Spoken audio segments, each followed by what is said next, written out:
Good day. I would like to discuss to you Memorandum DMOUHROD 2025-2025 addressed to all regional directors, schools, division superintendents, and other concerned. From Wilfredo E. Cabral, Undersecretary, Human Resource and Organizational Development. The subject of this memorandum is on the commencement of reclassification of teaching and school principal positions pursuant to DepEd Order Number 2024, Series 2025. It was released September 8, 2025.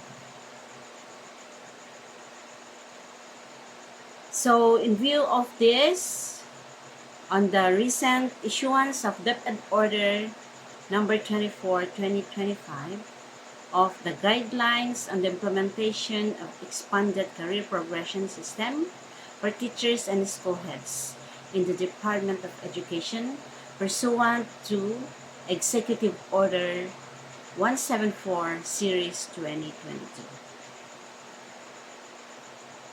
So, subsequent to these issuances, the office now hereby directs all concerned schools division offices to commence the reclassification of teaching and school principal positions in strict compliance with the prescribed DepEd Order number 24 Series 2025.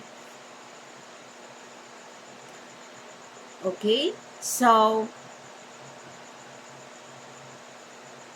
this is given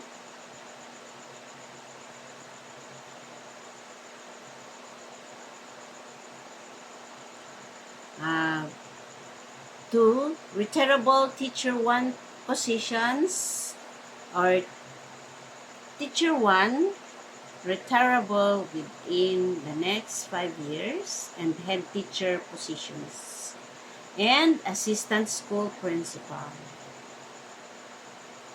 Okay. So, notwithstanding the prioritization of above-mentioned incumbents, other qualified teaching and school principals incumbents shall not be precluded from applying for reclassification of positions, subject to necessary assessments, applicable staffing standards, and availability of funds. Okay, so the President told that no teacher will be retiring Teacher 1 position. Okay, so all documents must be submitted on or before October 30, 2025 and submitted to DBM on or before November 30, 2025. And all appointments and adjustments of salaries must be done not later than March 30, 2026. Thank you for listening. Watch for more videos on the discussion of other DepEd memorandums.